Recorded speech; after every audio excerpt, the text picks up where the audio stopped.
So just trying to kind of summarize some of the key trends. There are kind of three key trends really. One is that audio audiences continue to grow. And just understand, what is the driver? Why are audio audiences growing? What is the drive? And I think a very key way of doing that is to look at the Byron Sharp framework for brands, where he talks about physical availability and mental availability. To summarize in a probably more colloquial way what physical availability is, it's getting my hands on something whenever I need it. And I think for audio, what has happened in terms of technology, think back a few years ago, there's no such thing as smart speakers. Now 40% of all households have a smart speaker. Smartphones are ubiquitous. So that means for everybody, there's an instant access to a pocket full of audio at arm's reach. And that's really driving the physical availability of the medium. You talk about mental availability.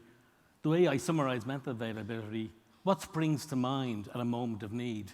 And if you just look at the 7 need states that Matt and Mary just talked through, there's an incredible array of need states, of moments of needs that spring to mind throughout the day on audio. So that is kind of the key driver for audio, both physical and mental availability. What it means is that radio's audiences to continue to increase and grow weekly, and people are spending more time listening than ever before. There's a chart there. The average minutes listened in 2019, 244, and 2022, 256. You compare that to other media, the advantages of the technology in terms of physical availability for audio are kind of challenges for other media. So for example, TV audiences are declining globally in most markets, and even the big digital tech platforms are really struggling to maintain audience. One key advertiser has really noticed this. So about 4 years ago in the United States, Procter & Gamble made the strategic decision how they recaptured the reach they were losing was to decide specifically and strategically to invest in audio and radio in particular. So 4 or 5 years ago, they were a mid-spender in radio. In the US, they're now the biggest spender of radio by quite a margin in the US. But not only did they invest in media, they invested creatively in how they use the medium by investing in the strength of the creative in terms of using audio and using radio. And that neatly kind of brings me on to my second point, that reach is a crucial driver of effectiveness. Peter's already talked about the long and the short of it, how to build out reach. Byron Sharp also talks about all category buyers on as many occasions as possible. There's a huge, big study called the Big Audio Data Mine in the UK that looked at 1,200 campaigns over 14 years, and one of the single most important drivers of growth was weekly reach. And very own piece of research Radiocentre Ireland commissioned earlier this year, we showed how, in terms of driving website traffic, weekly reach is really, really important.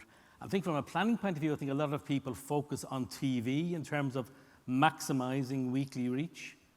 And I think there's some kind of latent kind of view of radio as a frequency medium. The same principles that apply to TV exactly apply to audio and radio too.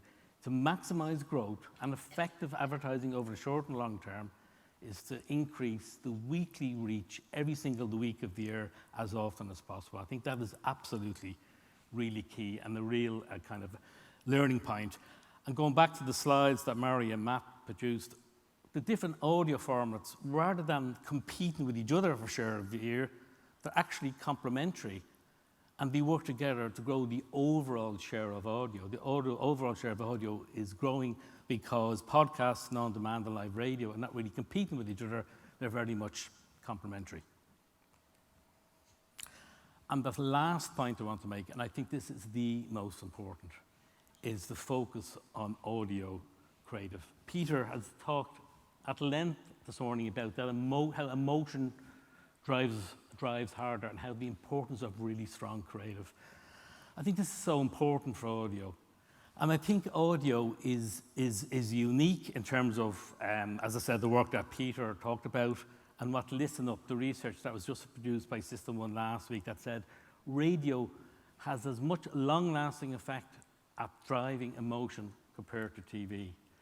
And I think what's really, really important is that the uniqueness of the medium, that one-to-one intimate connection between the listener and the audience is really powerful, and that from a creative point of view, you can put the listener at the center of communication much more readily than you can do in any other medium like digital or TV or out of home.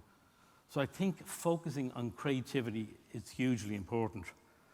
And what we share today will allow creative to work better by understanding the need states that people are in when they are listening to audio. So I think there's really a few key points about creativity when it comes to audio, is placing the listener at the center of communications. I think don't place it on a condition on the length of the ad. Other key tips: invest resource, time and money in crafting your message. Use a director. Most radio ads do not use a director. Use a director, it'll make the creative much more powerful. Use real actors as opposed to voice artists in terms of what you're trying to communicate, and spend time at pre-production meetings and on the production of audio creative. And I think that, as the results that Peter showed earlier, really focusing on the emotional connection and focusing on really powerful creative will drive both short-term and long-term results. So just to summarize again, my three kind of key takeouts are: one, audio audiences are continuing to grow. Secondly, weekly reach is absolutely important. And thirdly, I think the whole industry, both media, creative, advertiser, should focus on the real power of creative within audio. And by do so, you'll really leverage the power of the medium. So thank you very much.